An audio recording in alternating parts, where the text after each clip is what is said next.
There is no solution to grief. It is not a puzzle to be solved, but a process to walk through. Today, I want to share with you 9 common myths of grief that you and I must understand. Recently, we had Scott Lowder on the No Gray Areas podcast, and he was an amazing guest with an amazing story. If you didn't hear it, I encourage you to go back and watch it. Scott was at the top of his game. At 20 years old, he was one of the top divers in the country. He was headed to the Olympics, and then, in one split second, a diving accident that took place during practice, he became a paraplegic, changed his dreams, his life. But Scott's story is a reminder to you and I that grief and loss is part of being human. It's part of life. It's part of living in a broken world.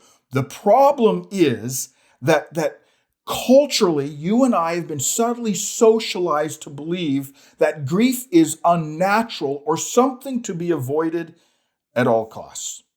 You see, in our culture, I think a lot of us have been taught how to get things, but not what to do when we lose them. You see, because we live in a time, in a culture, and a society that tries to avoid grief at all cost, there's a lot of myths that have developed about what grief is. So I want to share with you 9 common myths of grief. Myth number 1 is simply that there is the myth that everybody grieves the same way. It's a myth. Everybody grieves differently. I remember when I was in my 20s, I was a teacher and a coach at a school up in Montana, and our school had a tragic accident. One of the sports team was involved in a bus crash, and one student lost his life, another was paralyzed. But I remember watching how the students, and particularly these families, grieved differently over that loss, over that change. People grieve differently. Myth number 2, there is the myth of replacing loss. Oh, this is important to understand. You cannot replace that person. You cannot replace that pet. You cannot replace that toy. You cannot replace that home.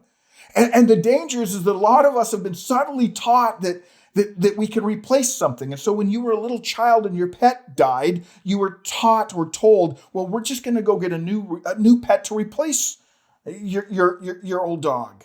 Can't replace. You know, my wife and I struggled through 3 miscarriages. We now have 3 children who are adults. Those adult children did not replace the 3 that we lost. If you're a parent or a grandparent, an aunt or uncle or a friend of a child especially, and when they lose something, whether that be a toy or a pet, a home, maybe they're moving, don't try to get them to believe that they can replace that. Instead, help them grieve the loss of what they had. Maybe you're going to get a new one, but help them grieve what they've lost. Myth number 3, the myth of grieving alone. We've all heard the phrase, laugh and the world laughs with you, cry and you cry alone. Not a good principle to live by. We were never meant to grieve alone. I remember my grandma telling me that one of the things that hurt her so bad after my grandpa died is everybody pretended like he didn't exist. They didn't want to talk about, his name was Fred. They didn't want to talk about Fred because they knew it would make my grandma cry because she missed him. But my grandma said what hurts more is that no one really wants to talk about him and no one wants me to grieve in front of them because it makes them uncomfortable. There's the myth that you should grieve alone. No. We need each other, especially in our grief. Myth number 4, there's the myth of just give it time. As if time was some kind of magic potion that could suddenly heal. Listen, it will take time to heal, but time doesn't magically heal. We would never say that about a broken arm. Well, just give it some time, it'll heal. Well, it'll heal, but it may heal wrong and then be more of a problem. Time doesn't magically heal.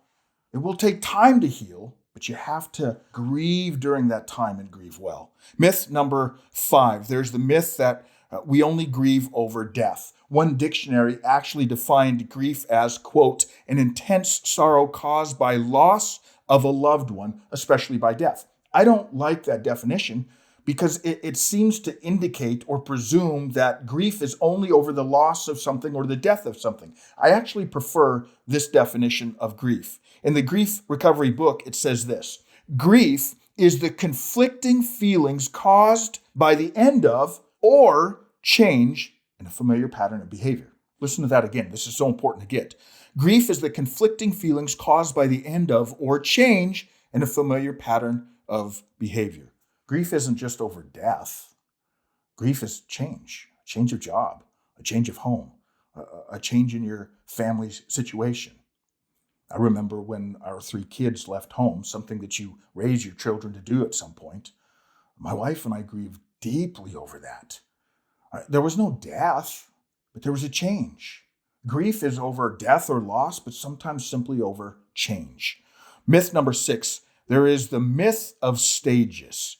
Dr. Elizabeth Kubler-Ross did some pioneering work identifying the 5 emotional stages of a dying person. And the mistake that was made is that was adopted to grief. And now it's become this common understanding that there's 5 stages of grief that everyone will go through. It's not true. Some people will go through those 5 stages of grief. Some people may mix up those stages. Some people may skip some of those stages. There is no set pattern of grief. Myth number 7, there's the myth about anger. Some have claimed that anger is always part of a grieving process. It's not. Some people will have anger, some won't. Myth number 8, there is the myth about never getting over the loss. This is often said of a loss of a child or a spouse. And said you'll never get over that. That's a myth. You're never going to forget them, but you will find a healing as time goes by, as you grieve well. It's dangerous to tell someone you're never going to get over this. Of course, you're never going to forget them, but you will find healing over time. Myth number 9, there is the myth that it will always make sense. Sometimes grief is not organized or sequential. Sometimes grief just doesn't make sense, which is what makes it so difficult and confusing at times. The why, it's part of the grieving process. Listen, you and I will grieve simply because we're human. You and I will grieve simply because we live in a broken world. The Bible that was written over 1,500 years has so much information about lamenting and grieving well. So I leave you with this. Don't run from your grief. Embrace it. Don't buy into these 9 myths of grief, but instead grieve and grieve well. I would love to hear from you. Perhaps you have some comments about this. You can comment below or email me at info@nograyareas.com. Make sure you like and follow and especially subscribe to all the No Gray Area social media platforms. Remember to live on purpose for a purpose.